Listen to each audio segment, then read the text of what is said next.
Welcome to the For Fun of Knit podcast. My name is Linda and I'm coming to you from the southeast coast of Ireland, and it's a beautiful day today. We're here. We are now at the wrap up of the FAB14 in February. I can't believe it. I can't believe that that we're done. So, like I said before, bittersweet. Today's episode is going to be a recap of the fun that we've had over the last 2 weeks, some of the highlights, some of why I did it, how I prepped for it, what happened in the 2 weeks, what were the highlights, some of the takeaways, a real quick review of the patterns that I cast on. And I'm not going into detail, I'm just literally going to list them. And then finally wrapping up with what am I going to do next? Like, how am I going to manage all my projects?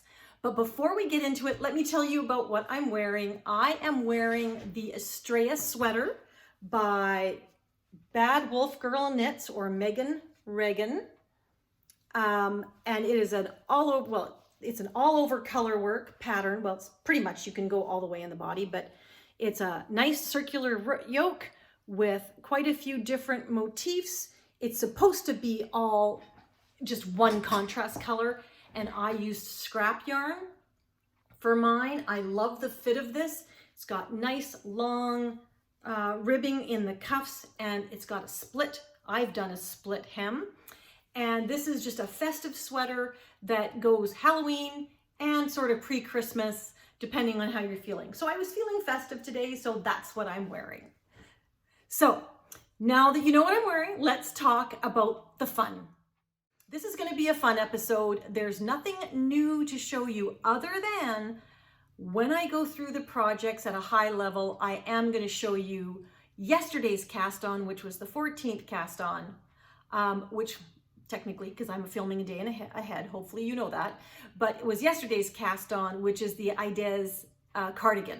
So without further ado, if you want to know more details, go back to February 1st if you haven't watched the whole entire series. But for those of you that have been following along, let's get right into it. So why did I do this? Why was I crazy enough to cast on 14 different projects in 14 days? Probably the biggest motivation for me was I have a beautiful stash. I have a stash of yarn that I've been collecting for 6 or 7 years, and I lately have noticed that I am knitting the new yarn, not the old yarn. And so when I look at the older yarns that are in my stash, they're beautiful. They are still lovely, lovely yarns. A lot more superwash than I buy now, but they're still lovely, and there's lots of patterns that are perfect for my superwash collection. So that was one thing.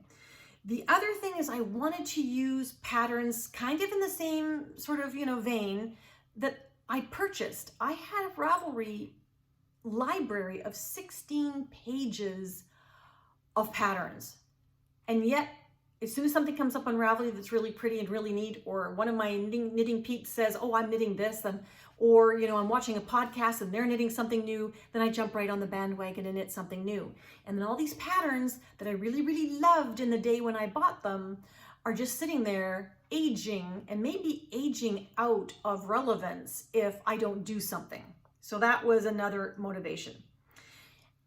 And I know myself, I think about this all the time. I really wanted to remove any obstacle of procrastination. I wanted to stop the what is it called? Analysis paralysis. Sometimes you just start looking at patterns and looking at yarns, and you've got so many options that you end up doing nothing because you've got too many options. So I wanted to put something together where I could focus and actually get something accomplished and start on some of those beloved patterns using some of the beloved yarn that I've been, curating for years and years and years. So how did I go about it? Well, first of all, believe it or not, I started with the patterns. It's my yarn that was the inspiration, and I have to admit that this is not my idea. I was inspired by the 12 days of cast-ons over the Christmas period. So all the podcasters that were doing that, I found that so enjoyable to watch. I thought, that's a really, really good idea. But December wasn't the right time for me. February was the right time for me. So I saw the idea, I liked it, and I decided to follow through with it. But I decided to start with my patterns because I had 16 pages of patterns and I wanted to do the same thing. Some of those patterns I bought 6-7 years ago, and I wanted to go through them and do sort of a Marie Kondo, house cleaning of all my patterns.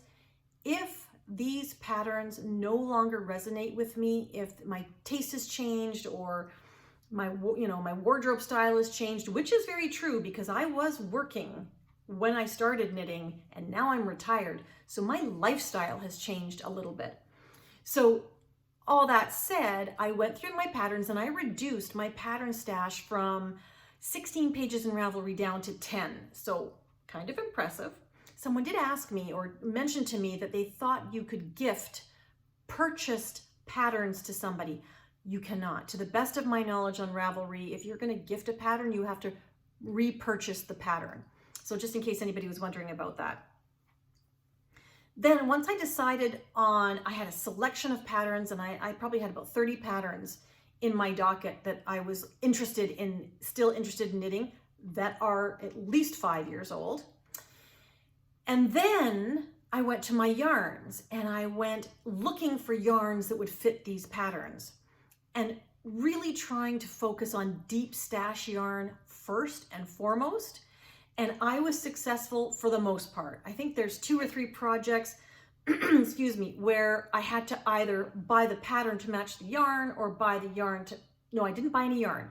I bought the pattern to match the yarn, but the yarn might have been newer yarn as opposed to deep stash yarn. But that was only like in 2 or 3 cases. So out of the 14, I pretty much followed that program. I also know myself very, very well.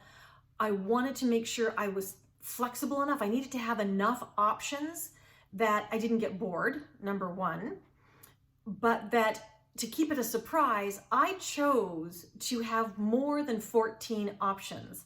I like the element of surprise. I do Stephen West's mystery shawl knit along every year. I like not knowing the outcome sometimes. So in order to keep me kind of engaged and inspired, I chose 19 patterns, but I only had 14 days to cast on. So that was kind of fun. You all thought I was nuts and crazy, but I thought it was a lot of fun. And all of the projects I am absolutely in love with. I set realistic expectations for myself in that my goal was just to cast on. My goal was literally, when I thought about doing 14 cast-ons in 14 days, I had no intention of actually knitting the project during the 2 weeks. So that I actually did end up knitting anywhere from 1 inch to 4 inches on any given pattern, I kind of amazed myself. I did not realize that that was going to happen. So that was an unintended happy outcome of it. And I also wanted to, in that whole element of surprise, I also wanted to give myself an out in the sense that I put in the categories. So I had 19 options. I narrowed it down to 19 options.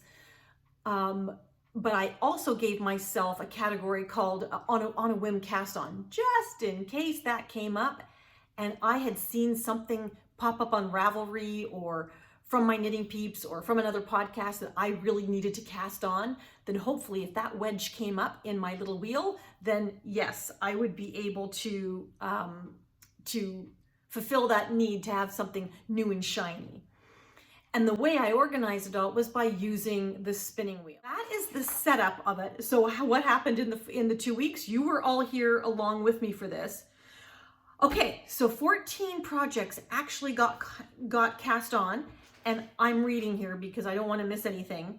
But you kept asking me, how many cast-ons did you really do, Linda? Because you kept casting on the same thing because you kept making mistakes.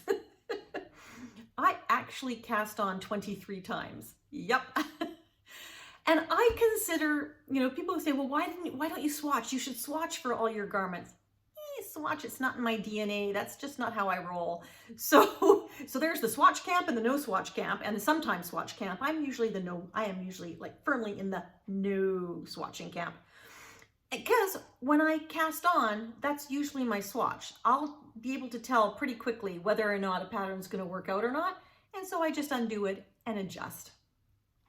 But I had a great selection of projects. I was very stoked about this. I had a blanket, a set of mitts, a hat, 2 pairs of socks, 7 pullovers, and 2 cardigans. Yay!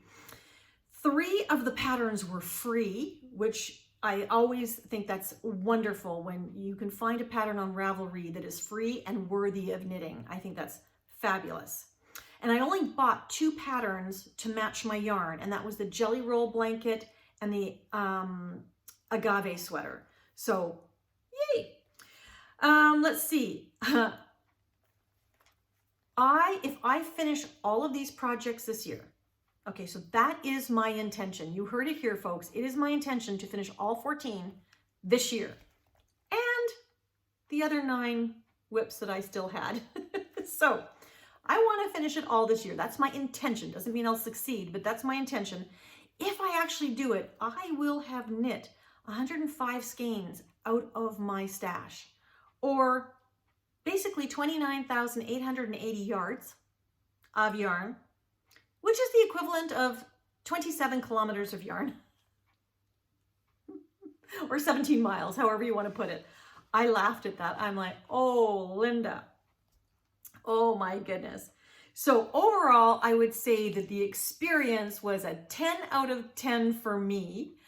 I had so much fun doing it, and the bonus was I like all the patterns that I put in my choices. So this was very much a yay Linda moment. For 2 weeks. I got to cast on everything that I really, really wanted to cast on, which was fun. And the spinning wheel was a huge help. So now, what did I cast on? For those of you that have followed along, this is going to be a quick recap. I'm just going to put the pictures up here so that we remind ourselves over the 2 weeks what we cast on. We cast on the 2 at a time fingerless mitts. That was day 1. Day 2 was the Stockbridge sweater by Isolde Teague. Day 3 was the Jelly Roll crochet blanket by Kay Jones.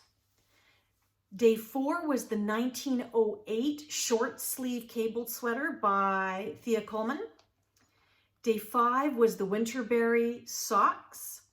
Day 6 was my baker's hat in the blue to match my Stephen West shawl. Yay. Day 7 was the Daydreamer by Andrea Mowry. Oh, I still think about that one. Day 8 was Hoagie Locatelli's Lemongrass in a really hot pink.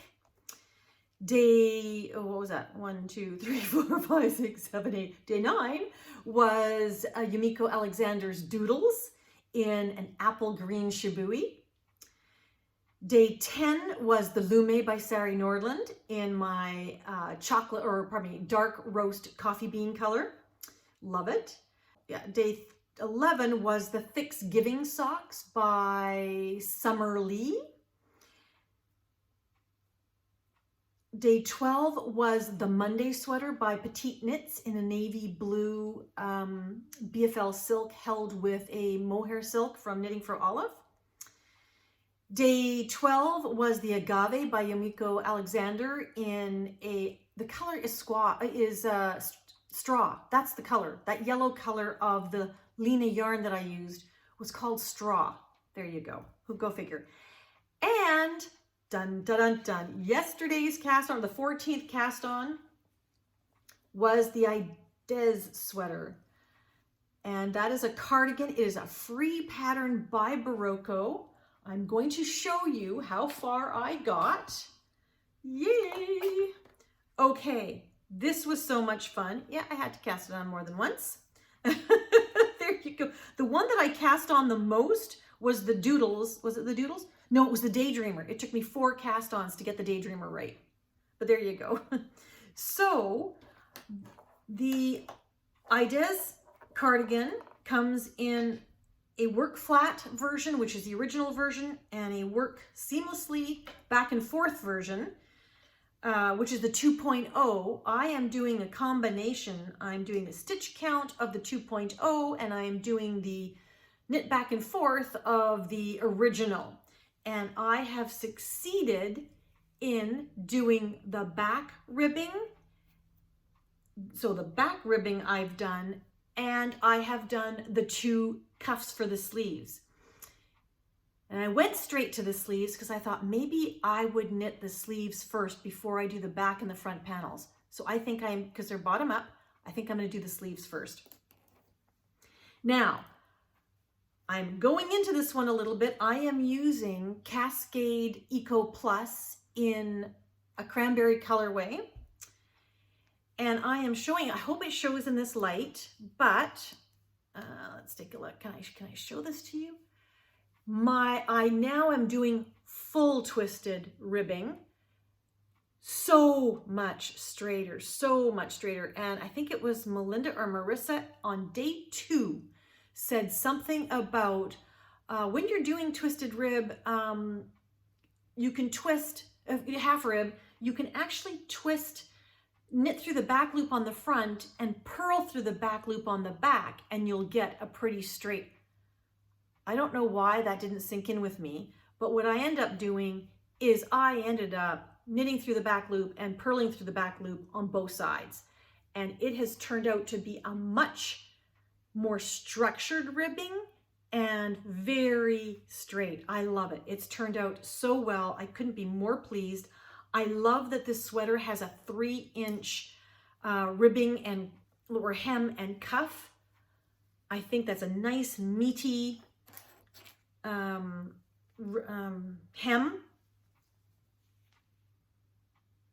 And so now I am ready to start on the sleeves. I'm going to start with the sleeves first and continue on. But this was very enjoyable. I am theoretically on gauge. I'm not on gauge actually because I'm using both patterns. The original pattern has a smaller sizing than 2.0. So I am doing the largest size in the original pattern, which marries up to almost size 6 of 2.0. So that's kind of how I'm doing it. And I've gone up a size to the 47-inch because my gauge is tighter for some reason. So by going up to that size 6 pattern with a 47-inch circumference, I am actually getting 44, which is what I wanted. So yay me, yay me. Something's working out. So I'm loving it, loving it, loving it. But that actually was the last cast on. So we are now all up to date on the projects.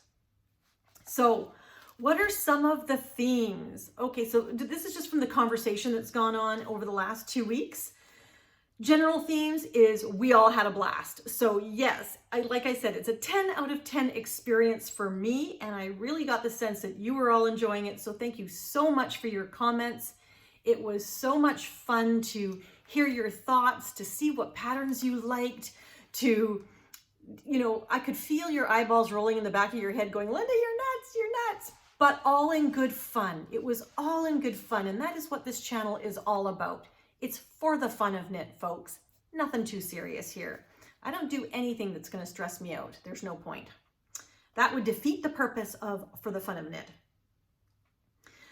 A lot of people asked me about day 3 when I was wearing the blue sweater with the fluffy sheep on it. That is a store-bought from Marshalls or Winners, whatever you want to call it. That is a store-bought sweater. My mom bought one for myself, my sister, and herself. And so we wore that in a podcast together, but I love that acrylic sweater.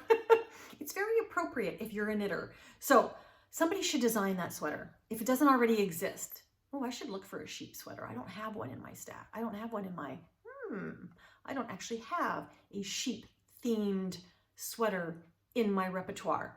Whew, something to put on the list for later. And we inspire each other. Quite a few of you were casting on along with me, which was not the intention. The intention was just me casting on, but some of you just got as excited as I did. And I'm thinking of the people that I'm thinking about, and there was lots of you. You were casting on, some of you were casting on every single day. Some of you were casting on 5 or 6 projects. Some of you cast on just one.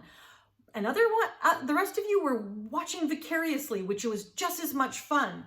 But in particular, I'm thinking about Janie, Ingrid, Cindy, Karen, Kathy. Was there somebody else? Oh, Kara and Evie.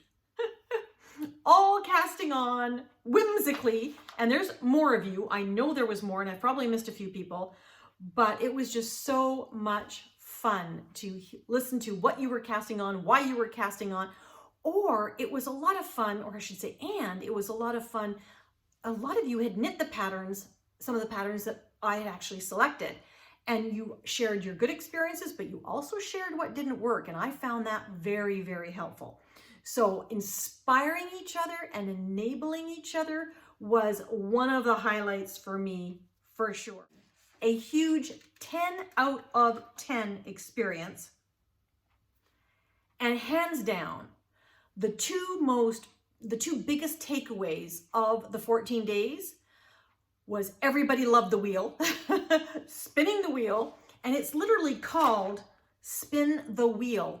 The second theme that came out of it was the German twisted cast on. It really thrilled me at how many of you tried it after I tried it, you know, and so that is the whole part about enabling, inspiring that I love so much.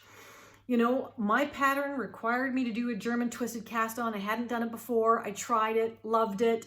And so some of you tried it, and now it's your favorite too. So that to me is the wonderful thing about this community and sharing all of the information. Now, I think I'm going to just go and grab my iPad and show you the actual Spin the Wheel app. So here is the Spin the Wheel random picker. That is the one that I have been using. And I am still on a North American Apple ID, so I can access this. I don't know if you're in Europe or the EU that, you know, you'll have the same options available to you, because apps are different depending on what country you're in, of course. But that is the app, and those are the two main takeaways. The big question I keep getting asked is, Linda, how are you going to manage all of these whips now that you've cast them on? And so I have, excuse me, my chair's moving. So I have not only the 14 whips that I just cast on, but I still have 9 cast-ons over there, or whips over there, that I have to deal with. So I'm gonna say it now, the caveat to all of this is I reserve the right to change my mind at any time. Because I know myself. I know that I don't like too much structure, and I just wanna knit what I wanna knit when I feel like knitting. But this wheel, spinning the wheel, has been so much fun, and it's been so random that I kind of want to try it out and see how it works for me. Maybe I will like it. So here's how I have approached it. I figured I would do 4 wheels. Yes, 4 wheels, and here's the reason why. There's 2 main wheels and then 2 sub wheels. The 2 main wheels are, one, it's all my garments, and the second one is what I'm calling change of pace knits. So all of my sweaters, I'm in love with all of those cast-ons. I want to knit them all. And I want to actually have them at some point in time. I am a process knitter, but you know what? At the end of the day, I do want to have a project way down the road, and not too far down the road. So by putting all the garments on one wheel, my thought is I will spin it once a week, 2 times. So 2 times once a week. So for example, if I were to spin it today, I would spin it and I would get one pattern, then I'd spin it again and I'd get another pattern. And what that means is those 2 patterns, I will knit for the entire week, just 1 hour a day for those 2 patterns. I think that's doable. Part of this is whatever I decide to do has to be manageable. So I figured 2 hours, that's good. And 2 projects, that's 7 hours theoretically of knitting on a project in a week. You can probably do some decent headway, get some decent headway which is nice. So that is one wheel, and that's called the garment game, and I'll go into that in a second. The second main wheel is called the change of pace wheel, and that's all the other types of knitting, the blanket knitting, the mitts, the hats, the socks, things that are more potato chippy, that, you know, if you're just getting overwhelmed with all the cables, that, you know, I'm going to have to do a lot of cables, then it's nice to have a palette cleanser. So these are the change of pace projects, and I'm going to spin that once a week as well. And whatever, just once a week, and whatever project comes up, that will also get between 30 minutes to an hour of my time every day during the week of the days that I actually knit. And that's it. Now, in the garment game wheel, you're not going to be able to see it because it doesn't let me expand it. Okay, so this might be a little choppy because if I open the wheel, what's going to happen is the moment I leave the wheel, I'm going to get a commercial on my iPad and you're going to hear it. So I'll end up cutting it out so that you don't have to sit through that. But if it's a little choppy over the next little while, you'll know why. Okay, so for example, in the garment game wheel, I have a fun category. I'm going to show it to you in a minute. In the change of pace wheel, I have a fun category. So, for example, let's go to the garment game wheel. So this is all the garments that I want to knit, that are all my whips right now. And they're listed twice just to make it more interesting. Maybe, oh, I can't change at this point. I was going to say list it once. But I don't know if you can see this pink one in blue, the pink and blue. That one says new cast on. I know. Just in case, if that one comes up and there's something I want to cast on, because keep in mind, I have more patterns and more yarn that I would like to cast on. So I just reserve the right that if I feel like casting something else on and that comes up, well, then I can do so. But I'm going to try not to do it. If it doesn't come up, I'm not going to do it. So there you go. So that means that I have, now we're going to get a commercial. Oh, we didn't get a commercial. So now I have under the garment, if that comes up, new cast on, I will have a new cast on wheel, and I'm going to populate it with maybe about 10 projects that I really want to knit or cast on at some point. Doesn't mean I'm going to finish them this year at all. That's not the game. The game is not, I don't expect that I'll finish everything. I always would like to, yes, but I do not hold myself accountable to that. I'm just having fun with the process of knitting. So if on my garment game wheel, the new cast on wedge comes up, then I go to the new cast on wheel, flip it, and see what I cast on. So that's one. The second one in my change of pace projects wheel, oh, why is it not keeping? Oh, it's having a memory problem. I'll have to work it out. But anyway, this is the change of pace wheel at the bottom, and you may or may not be able to see it. Sorry about that. But it's got things like my jelly roll blanket and the baker's hat and the 2 at a time mitts, etc. But it also has a red category called festive knits. In other words, everything that's Christmas related that I want to knit is on a different wheel. So I have a festive projects wheel, and there you go. There's my festive projects wheel. So if the festive project slice comes up on my palette cleanser wheel, my change of pace wheel, then I just spin it and I get to choose a Christmassy project that is currently a whip that I would like to knit on. So let's review. I know that sounded complicated. 2 main wheels, one to do with my sweaters. I'm going to spin it, say every Monday, spin it twice. Those 2 projects are going to get an hour of my time each all week. Yay. I'm also going to spin the change of pace wheel, and whatever comes up is going to get 30 minutes to an hour of my time every day. Now, if there's a day where it's raining and I'm sitting on my tushy and I'm not moving and I'm being a bad girl and I'm knitting more then I can knit whatever I want. But these projects will get that attention. Now, if I spin the garment wheel and the new cast on comes on, then I spin my new cast on wheel.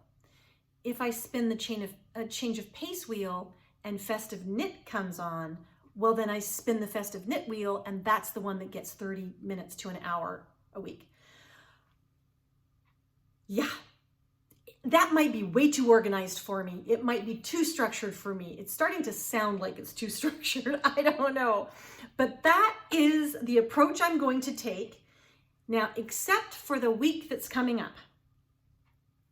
The week that's coming up, I've already decided what I'm going to knit on. Well, for the garments, that is. So one is a previous whip, which I'm not going to talk to anybody about it until it's finished, but it's Patrick's sweater. I want to get that done. So that's going to get an hour of my time every day this week. And the other one that just keeps calling to me. Can you guess which one it is? The Lume sweater. So I am going to continue to knit the Lume sweater for an hour a day, every day this week. And then it's Sunday, so I will next Sunday. So every Sunday I'm going to spin for the upcoming week. So we shall see how this goes. And I hope to provide a follow-up video at the end of the month. So kind of every 2 weeks is kind of a comfort. Sometimes it's every 3 weeks, but every 2 weeks is what I'll try for, except on the months where it's just not possible. It is what it is, because I only do this for fun. So on that note, that is it for this episode. And I apologize if it's a little bit choppy, but I might have edited some pieces out because my thought processes aren't necessarily very clear. But I hope you get the gist. I hope you enjoyed it, and I hope you got just a little amount of enjoyment out of it compared to me. Like, I just had such a blast. So if you got even a tenth of that, we're doing good. And thank you so much for all the kind comments. That was very gracious of you all, and I just so appreciate that you went on this journey with me, because it was quite the adventure with a few little misadventures, but all good and all in the fun of the For Fun of Knit. And so that's the spirit that I want to pass on and I want to share with everybody. And so on that note, I will say thank you again. Have a wonderful morning, afternoon, evening, wherever you are. I hope that your crafting is keeping you, bringing comfort for you. And I look forward to talking to you in a couple of weeks. Thanks, everyone. Bye for now.